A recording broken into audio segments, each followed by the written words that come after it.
Komandan Satuan Siber TNI, Brigjen Juwinta Ombo Sembiring, mendatangi Polda Metro Jaya. Ia membawa temuan hasil patroli siber terhadap influencer Ferry Irwandi, fakta-fakta dugaan tindak pidana yang menurutnya memerlukan penanganan lebih lanjut.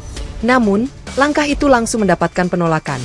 Laporan pencemaran nama baik dari institusi terhadap individu ternyata tidak bisa diproses, berdasarkan putusan Mahkamah Konstitusi yang menyatakan bahwa hanya perorangan yang dapat melaporkan pencemaran nama baik, bukan institusi seperti TNI.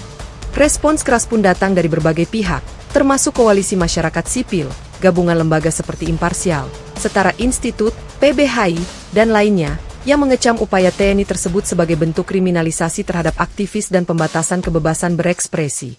Mereka menyebut langkah ini sebagai sinyal bahaya militerisasi di ruang siber dan intervensi berbahaya terhadap demokrasi. Suara.com, Detik News, Detikcom. Sementara itu, anggota Komisi I DPR RI, TB Hasanuddin, meminta transparansi dari Mabes TNI. Ia mempertanyakan sangat spesifik, tindakan apa yang dilakukan Ferry Irwandi sehingga dianggap mengancam sistem pertahanan siber di lingkungan Kementerian Pertahanan maupun TNI? Hasanuddin menegaskan bahwa upaya TNI melaporkan Ferry atas pencemaran nama institusi tidak memiliki basis hukum yang kuat.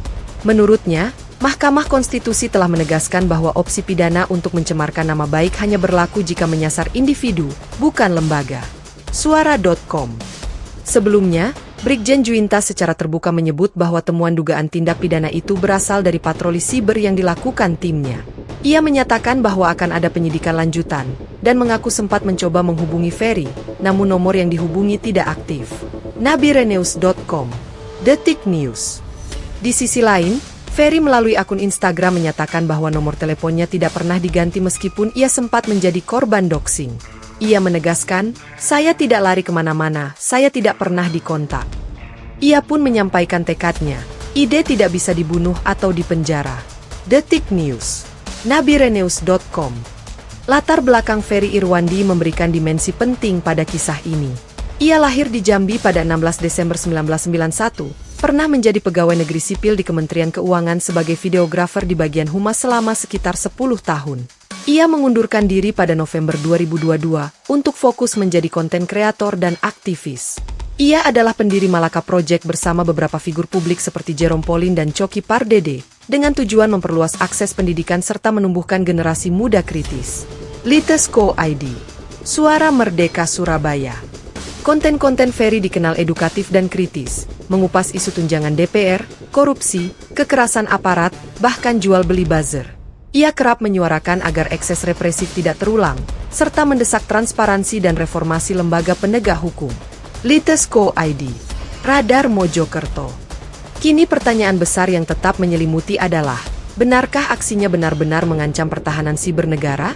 Dari paparan yang ada, TNI sendiri tidak merinci secara teknis bagaimana konten Ferry berdampak pada sistem siber negara. Mereka hanya menyiratkan dugaan tindak pidana, tanpa detail apapun. DPR pun meminta penjelasan lebih lanjut, apa sebenarnya yang ditemukan oleh TNI sehingga bisa diklaim sebagai ancaman siber. CNN Indonesia, Suara.com. Koalisi sipil menyarankan bahwa jika memang ada indikasi tindak pidana, TNI seharusnya membawa oknum yang diduga melakukan pelanggaran ke jalur hukum yang transparan dan profesional, bukan melalui upaya konsultasi di zona abu-abu hukum yang justru tampak melemahkan ruang demokrasi. Detikcom, Suara.com.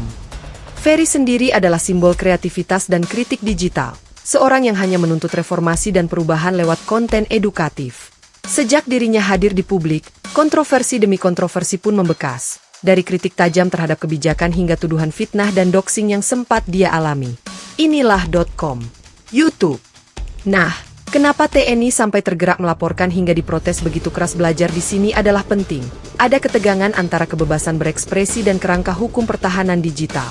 TNI memiliki pedoman yang jelas. Pedoman Pertahanan Siber Kementerian Pertahanan 2014 menjelaskan bahwa kewenangan pertahanan siber TNI dibatasi untuk melindungi lingkungan internal, bukan melakukan pengawasan terhadap aktivitas sipil digital. Maka muncul pertanyaan, apakah tindakan ini sudah melewati batas wewenang?